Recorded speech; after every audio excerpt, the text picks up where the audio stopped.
Good evening, witches, warlocks, sorcerers, adepts, friends, fans, family, and followers. I do want to apologize if you were listening to the live episode with Harold Roth. We were cut off some reason in the middle of the episode, so what we did is we ended it where it was, and we just restarted it again right now moments later. So this will be titled the exact same. The description of the episode will be the exact same. The only difference is the title will say Part 2. So I do want to apologize to all the listeners out there for whatever technical difficulties we experienced there, and also to my guest Harold for whatever, like I said, that was. I'm not sure exactly what happened. I could still see us coming through fine. I could still see our signals on our mics, but I did have listeners sending in. All of a sudden, we lost audio of you guys, restarted the program several times, and I'm still not hearing yous. So I went ahead and tried to do a quick fix by switching channels, and when I switched back to the same channel thinking it would fix it, it actually then somehow, must be like a default set into the program, it automatically just cut our mics. It wouldn't let them come back on. So trying to fix the problem, I actually kind of ended the show prematurely. So I do apologize to anyone listening out there, but we're going to jump right back in. And if you were listening to us so far, we've covered a bunch of different discussions. And like I said, our guest this evening is author and artist Harold Roth. We talked about his most recent book this year, The Magic of the Sword of Moses, and talked about the operation of it, how he translated it, the difficulties of that, and much, much more. His starting into the occult world and leading up to today. And then we were just starting to touch base on plant spirits and starting to dive a little bit deeper into his first book, which is a book on witch plants. And the title of that book is The Witching Herbs, 13 Essential Plants and Herbs for Your Magical Garden.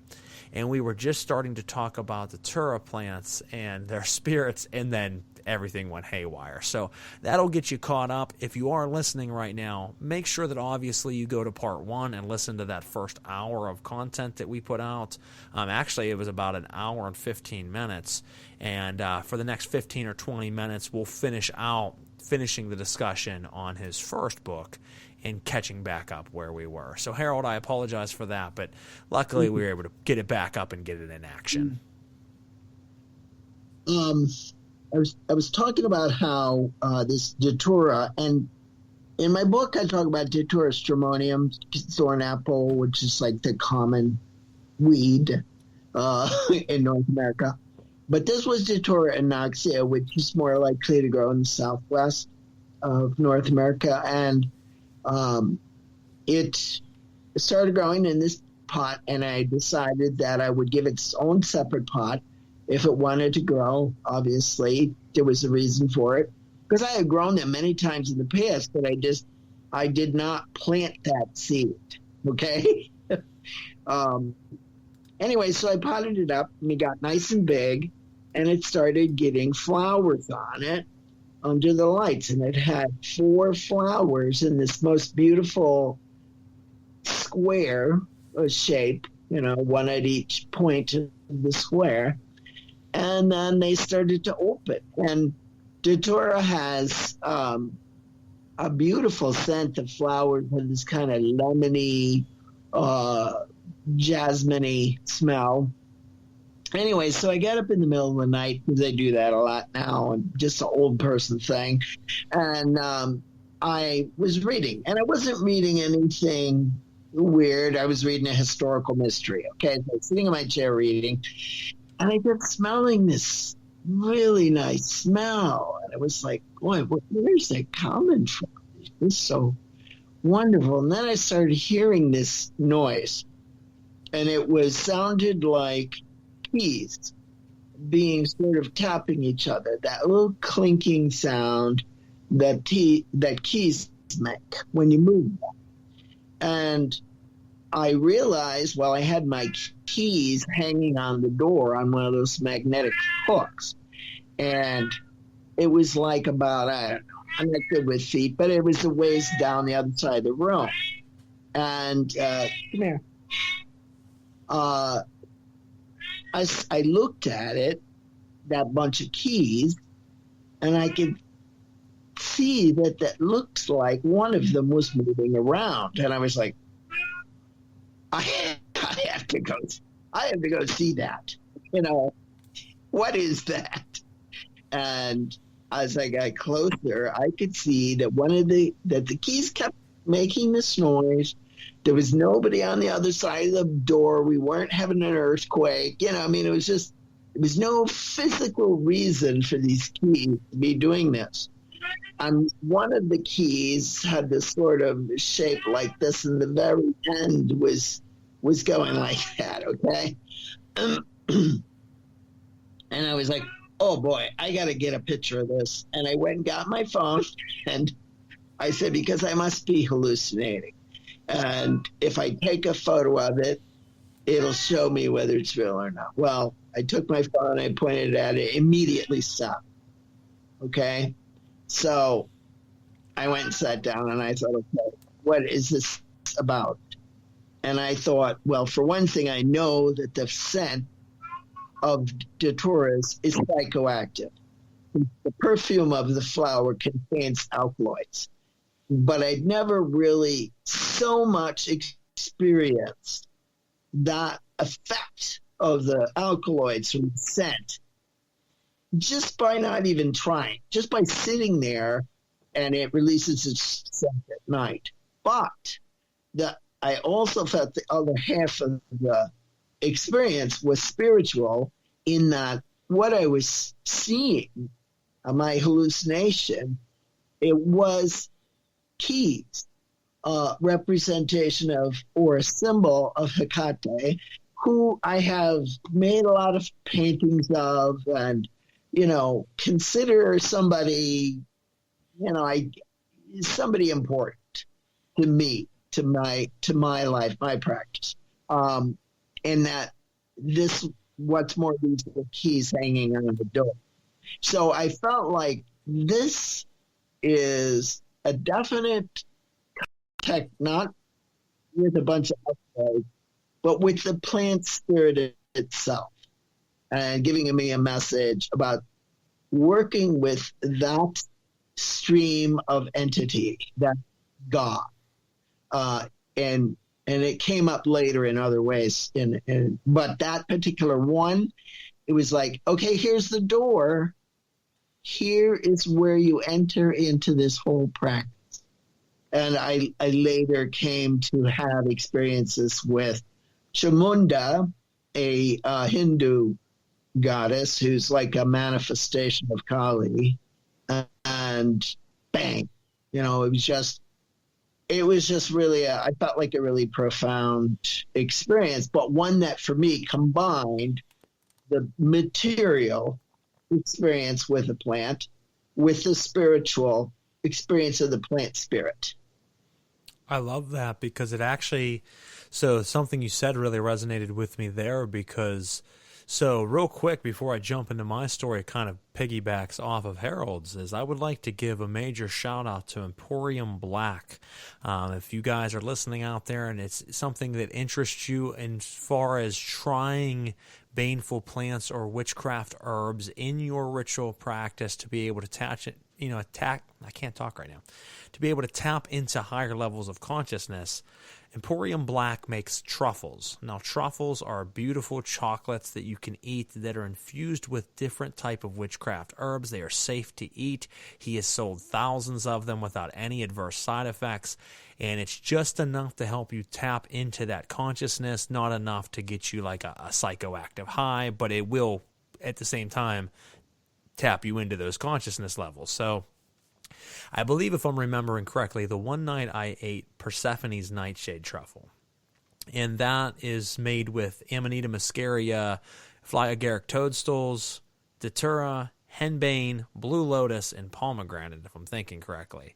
And you mentioned Hecate. Hecate is my main practice. I work 4 different practices of magic that I do fluidly, but my daily, every single day, every morning, 4 a.m. to 7 a.m. is Hecatean work. And I get up and I indulge in heavy ritual. Now, I ate this truffle one night and did ritual in the evening and went to sleep. In my dream that night, I had such a lucid, vivid dream that I was wandering through the woods, and I fell. And when I fell in the woods, my hand landed upon bones. And when I stood up from the earth, I pulled out a bone dagger. And it was a very powerful dream, and I woke up. At that time, it was time to get up and take my kids to daycare. Now, I was off that day. It was a day during the week. I'm not normally off during the week. And I ran them to daycare, and for some reason, I was in a very strange trance-like haze all morning, waking up from that dream. I still was affected from something I'd eaten way before, the night before. And on the way home, instead of going home, I drove past my house and went to the local park, pulled into the parking lot, parked my car, got out, and went straight into the woods, like something was pulling me. I went straight down over this hillside, walked through the thickest of woods, and I was like something, like I said, was guiding me. I wasn't even in my right state of mind. And I started to try to work my way back up this massive hillside. It was like a cliffside. And as I'm coming up the side of the cliff, I couldn't find a path that led up. So I'm like, what do I do? And the only way I could see is through this very, very thick patch of weeds and bushes. So I start pushing through them, and as I'm halfway through, I tripped. I fell. And when I stuck my hands out and landed, I landed on a pile of bones. And my hand grasped a tibia of a deer. And as I stood up from the earth, I'm holding a tibia in my hand. And all of a sudden, I had the craziest deja vu flashback from just X amount of hours previous to the literal same exact dream of me just wandering through the woods, falling, landing on a pile of bones. Now in the dream, I pulled it up as a dagger. This, I pulled up just the bone. But I obviously understood that was a direct channeling of you need to make this bone into a dagger. And right now, my office is two parts. I have one part that is my studio for my radio shows and more like a man cave as well, and then separated into the other room is a very, very large ritual chamber. In that chamber, I have my KOTN altar, and right now that bone dagger is sitting on there and has been for the last couple of years. And I did make it into a dagger, but that was direct communication from eating datura and having a ritual and working with a Kote, and she will use those plant allies to communicate very, very vivid messages. So you saying about the keys definitely resonated with me. Yeah. Very wild. But I've definitely used them in a lot of my practices in general, whether it be henbane, whether it be datura, whether it be fly agaric, whether it even be psilocybin.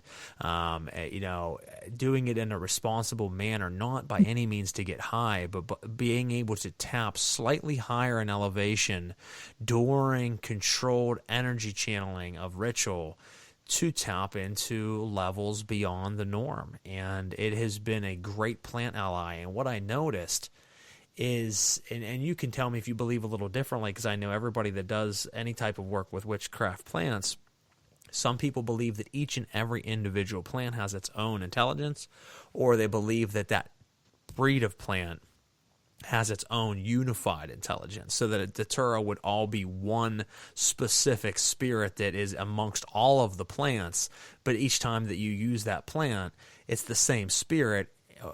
Some people believe this. Some people believe that each and every individual plant is separate. What do you believe? Because I've noticed that from my workings, every time I use a specific plant, I have a very specific and similar experience in visual quests, in ritual. It seems to always be kind of harmonious, even though it might vary. Seems to be harmonious with each and every type of plant. Yeah, I feel that the same way, that there's one spirit that unites all of that species. So if you interact with a Datura Inaxia over here, and then 5 years later you interact with another Datura Inaxia, it's going to be more or less the same spirit. And I feel like there's an overarching thing. Now, I have read, and I think I wrote about it in my book too, this one Indian tribe that they have wolf shamans. And one of the things that they do is they take one plant, one datura, and that one is like a person for them. They groom it, they take care of that. They help it grow, and they communicate. When the time comes for them to ingest some datura, It's that plant. It's not any other plant. So obviously you can do it both ways. But for me, I feel like this is a spirit that, even though it has appeared to me in different ways, and certainly I do feel like there's a difference between Datura Inoxia and Datura stramonium. I feel like Datura stramonium is much more of a roughneck and doesn't really know how to play nice. It's not mean, but it just doesn't. It's like that chimp who tore that woman's face off. Just didn't realize its own strength. I feel like Datura stramonium is like that, but Datura inoxia seems to be much nicer. So, I agree with you, though. I think it's like an overarching spirit, and that works for pretty much all plants. I think so too. Like you said, different strains of the plant might have its own individualized consciousness of some sort, but for the most part, they do kind of share a unified consciousness. And it reminds me, and I could be wrong on it being Datura, but I don't believe I am. In some of the Carlos Castaneda books, I remember that Don Juan was talking to Carlos about the different plant allies and about the different forms of power. And if I thinking correctly, it was Datura, and he's like, she is a strong ally to use. And he's like, Don Juan, do you ever use Datura? He's like, no, I never got along with her. He's like, she is too wild, and she is too what was the word he used? I can't remember exactly. Unpredictable, I guess you could say. And Carlos was saying about his trip that he had with the Datura plant, and I think it was Datura because they talk about several different types of plants. But I just found it funny that he talks about using mescalito or mescaline so often, and then he talks about Datura, and he's like, I don't use her. She's too powerful and unpredictable. And I can tell you, I've had some very wild experiences during ritual off of Datura. I can believe it, because some of the most terrifying experiences I ever had in my life were from Datura, and also Datura was the first plant spirit to contact me, and I always felt a certain, like it was a patron. But at the same time, just because it's a patron doesn't mean it isn't going to be really, really scary. Exactly. It's not like Disney.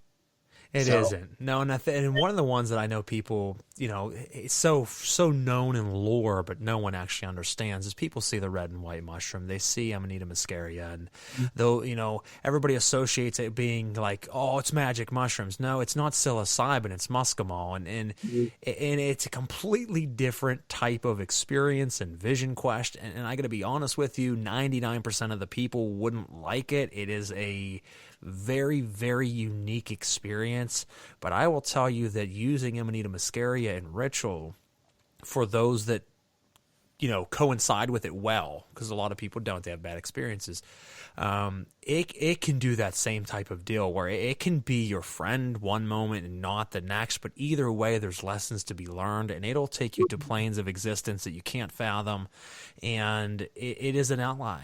But as you said, allies aren't always going to be holding your hand and guiding you softly. Sometimes they're going to throw you into the wall because you need the lesson of feeling that impact. There's something to be learned in that impact that you will carry with you. And I think all plant allies are kind of the same in that regard. Yeah, I think so too. I mean, I do think that some are much more, like for me, I found that henbane, the spirit for henbane is very genial for me. Just sunny, happy spirit. Yeah, I've had good experiences on henbane. Huh? I've had good experiences. Yeah, very, very just kind of like I'm in the zone, feel good, feel very like on the level. Yeah, I feel like it's been a friend to human beings for so long that it's learned how to get around our own fear and misjudgment. Now, I want to ask you, though, because talking about, these different plants out there, one that I definitely wanted to kind of jump into is mandrake, because I know you have some knowledge on mandrake, and I always found mandrake to be very a very interesting plant, and not one that I actually have a whole lot of experience, though I have ingested some mandrake before. I don't have a wide variety of knowledge like I do with datura and some of the others.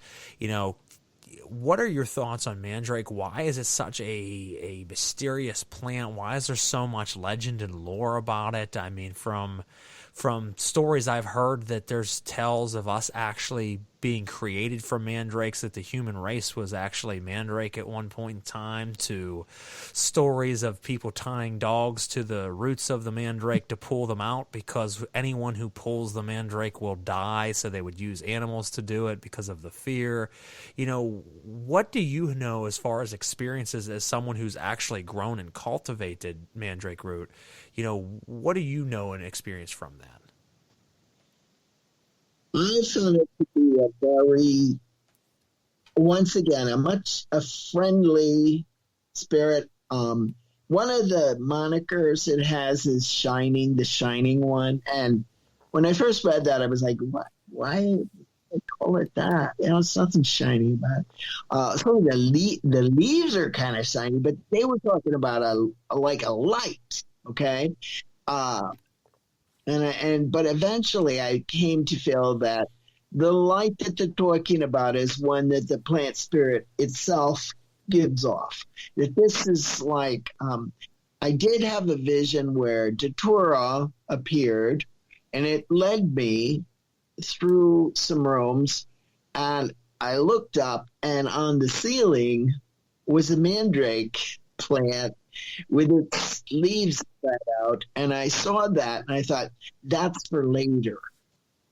I knew that at that point I didn't have the sophistication to deal with mandrake spirit, because I do feel datura spirit for me was very direct, very out front, not tricksy, whereas I feel like mandrake is more sophisticated, would require more patience. I don't think it's, patience. This is a plant that can take 3 years to germinate. So, yeah, it's really about patience. But the other thing is that I started growing mandrake just because it was a perennial that had a reputation for being really hard to grow. Okay, and it was magic, right? But it was really more the challenge about growing it. And I remember when I first got one to grow, and I dug it up because, I wanted to see what the root looked like. And I dug it up, and I looked at it, and I just felt that it looks like a being. It's so weird because every time I think about it, I see other roots, different kinds of roots. Like there was this one shop years ago that used to sell ginseng roots as mandrake roots because they sort of look the same. But once you see a real mandrake root, they don't look anything. And it's like, I feel like that experience of looking at that root and immediately feeling like this is a being, that feeling is really at the base of why people for a couple of thousand years or whatever have considered that the mandrake is magical, because there's something about it. Now, maybe some people would say, it's just the alkaloids coming off the root, which there would be, okay? There would be a lot. But I don't think it's just that. So for me, it's partly that, but it's also, for me, I've been growing them so long now. I just really like being around them. I ask them to protect me. I ask them for abundance and things like that.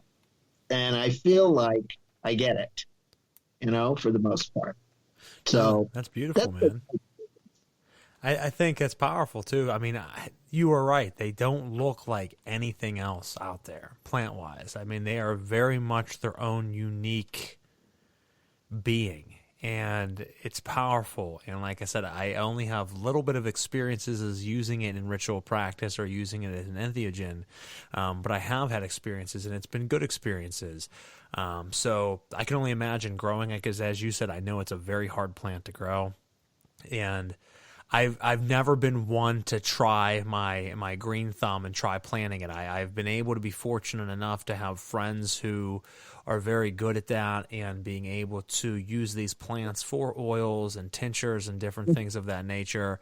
I always thought about kind of trying my practice at growing them, but I'm like, I'm so involved in so many things that I'm like, that you have to have a proper allotted time. I won't do something unless I have the time for it.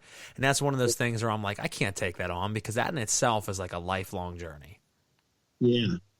But I do think that you learn about it very slowly and how to grow it, because it's not, I mean, now people are talking about it more, but really, even if you look at scientific literature, there's almost nothing about how to grow mandrakes.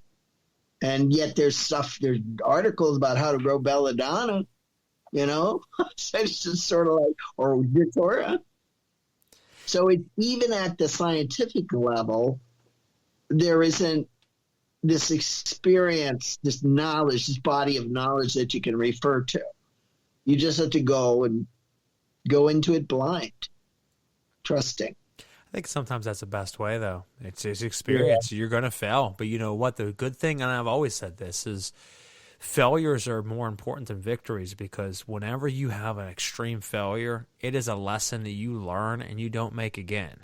And I've always thought that. Whenever I would fail heavy on something, I'm like, I would pick myself back up broken and battered and say, wow, I'm never going to do that again. But that's more of an important lesson than just automatically achieving it and it growing perfect the first time, for this example. And then you 6 times in, then have a failure, and you're not like, what the hell happened? I've never had this. No, it's good to actually fail the first few times, because then you're slowly perfecting your craft and getting better and better. And as you said, there's not a lot of literature on mandrake, and that's why I wanted to bring it up to you, because I know that you extensively talk about it. And that's awesome, because it is such a misunderstood plant. There's so much mysticism and lore behind it. It's something I've always found fascinating. I wish I had the time to grow it. I just, I know I don't, so I kind of stand on the sidelines as a spectator and a fan. And maybe, maybe you don't grow it now, but maybe in your old age you'll grow it, when true. You do have more time.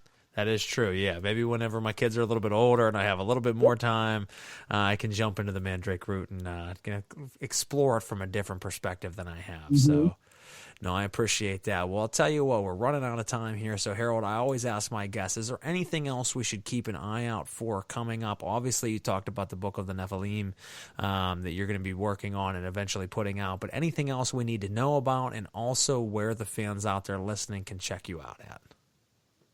Well, I'm on Facebook, I'm on Twitter, and I'm on Instagram. And on Instagram and Twitter, I mostly post about art. But on Facebook, I also do post about magic, too, sometimes.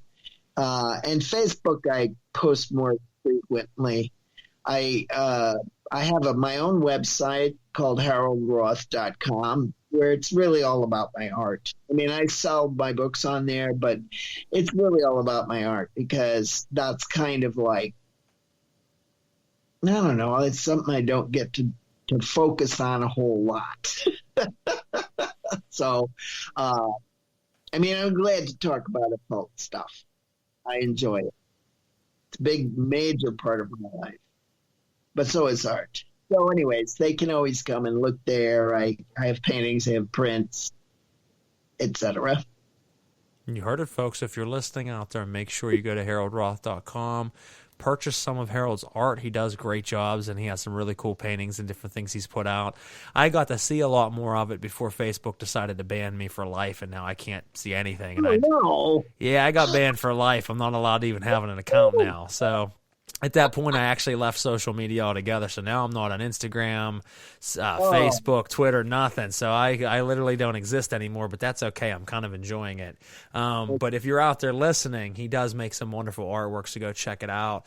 Buy his 2 books, obviously, that we talked about this evening. You will not be sorry. Keep an eye out for the 3rd, and to support him in everything he does. As I say each and every episode, you guys and gals out there are the lifeblood to what it is that we do in the occult community. So please continue to support great people like Harold. And once again, brother, I want to thank you so much for coming on the show this evening. Thank you so much. I had a great time. It was just great hearing your experiences, too. Well, thank you. You as well. And I'm sorry for that little bit of technical difficulty. Who knows why or what happened, but hey, we were able to salvage it, and that's all that matters. Yep. Well, listen, guys, we appreciate it. Make sure you tune into our past episodes and to our other episodes of Celestial Oddities Paranormal. Guys, as I said, there's something out there for absolutely everyone. We have a few more episodes left this season. Our next episode is actually going to be on the 12th of January, and that is going to be with Frater Barabbas, and that is going to be talking about the mechanics of magic in the sense of his pyramids of power, which is something specifically pertaining to him. And we'll be diving into that if you're not understanding what it is I'm speaking of. And we will also be talking about his understanding and knowledge of the Nephilim giants.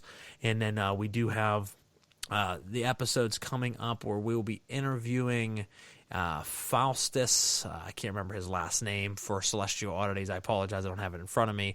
It had to get rescheduled due to him having a business trip, but we will be talking about his radio show, which is actually doing very good. It has guests like David Icke and some of the others out there that are really big in the Enlightenment spiritualist field, so we will be talking to him coming up about his show and his guests.